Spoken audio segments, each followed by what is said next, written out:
Today we are going to talk about Linnea and her current beta kit, what she does, how she works in lunar crystallized teams, and how strong she looks right now in Genshin Impact.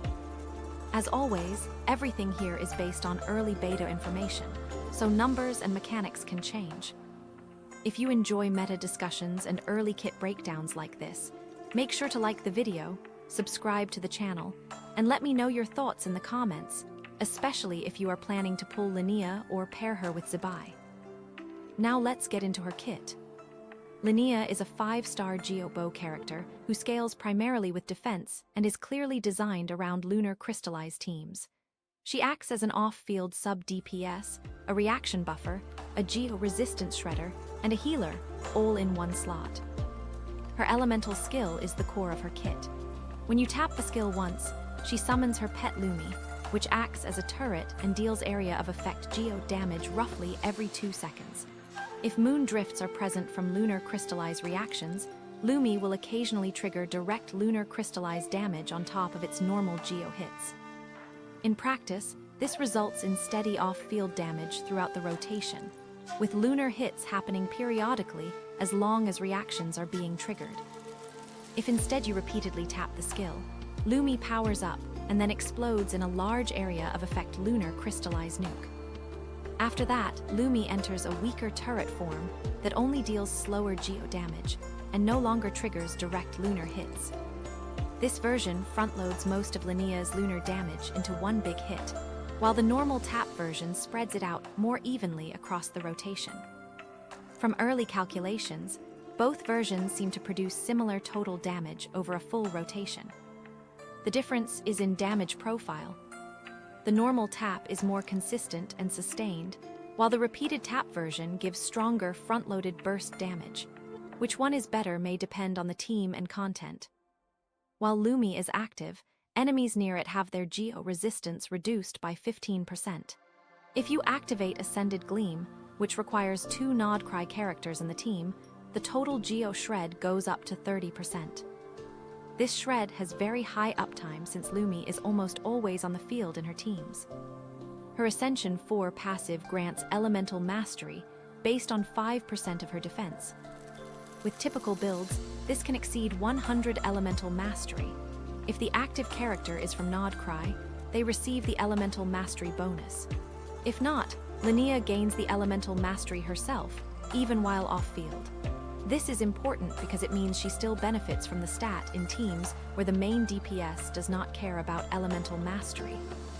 She also provides up to a 14% lunar, crystallized damage bonus if she has at least 2,000 defense, which further strengthens reaction-based teams. Her Elemental Burst does not deal damage. It provides a team-wide heal on cast, then continues healing the active character over time.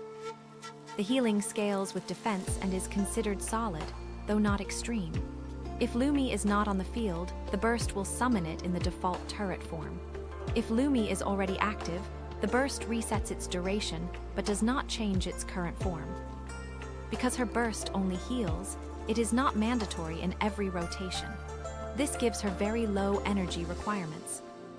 In optimized damage rotations, players may skip bursting entirely unless healing is needed, which allows Linnea to focus almost entirely on offensive stats like defense and crit.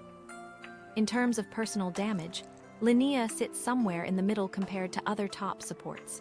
She does not reach the highest sub-DPS levels in the game, but compared to previous Geo options for lunar crystallized teams, her output is considered very strong.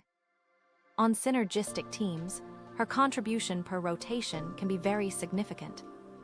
Now let's talk about teams. Her most important partner is Zibai. Zibai was already a top-tier lunar crystallized DPS, and Linnea is clearly designed to elevate her further. With Zibai, Iluga, and Columbina, Linnea pushes team damage to a new level. Early calculations suggest that pre-Linnea Zibai teams were around 140 to 150k team DPS at high investment. With Linnea, teams with Constellation 2 Iluga can reach similar ceilings to old Constellation 6 Iluga setups, and teams with Constellation 6 Iluga can go even higher, reaching damage numbers rarely seen at this calculation standard. Interestingly, Linnea also shifts the value of other supports. With her in the team, Constellation 6 Goru becomes extremely competitive, and in some cases can rival lower Constellation Iluga setups due to team synergy and interruption resistance.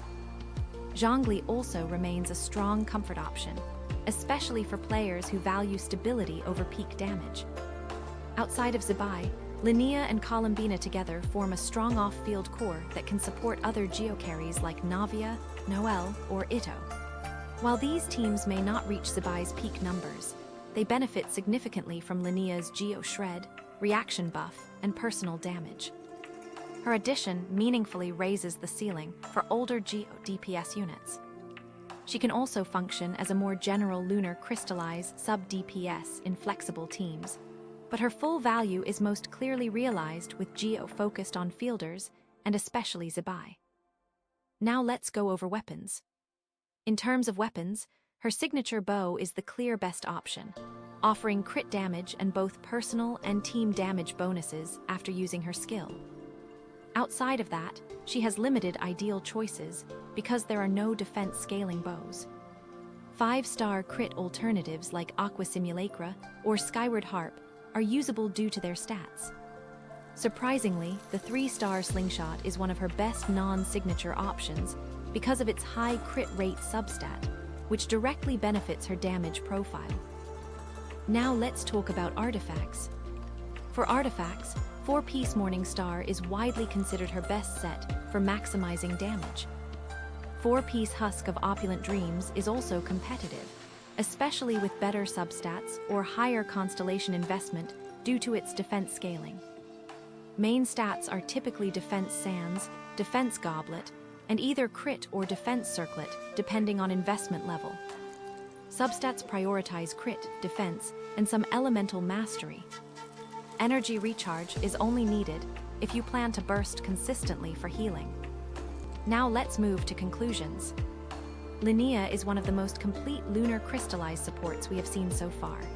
She provides Geo Resistance Shred, reaction damage bonus, elemental mastery support, strong off-field damage, flexible damage profiles, and healing, all in one kit. Her burst not being mandatory is a major advantage because it keeps rotations tight and lowers energy pressure.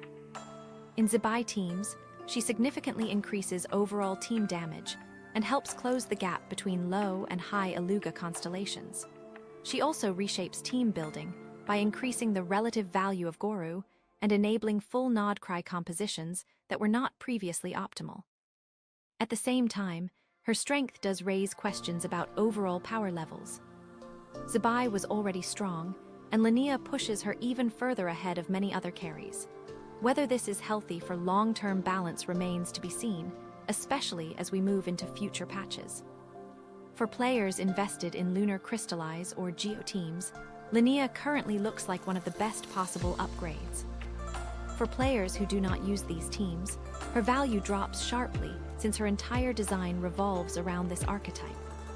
Again, this is early beta information, and changes are possible. But based on what we have right now, Linnea looks like a high-impact, meta-defining support for lunar crystallized teams. Let me know in the comments if you are planning to pull her, and which team you would run her in. If this breakdown helped you, don't forget to like and subscribe, and I'll see you in the next video.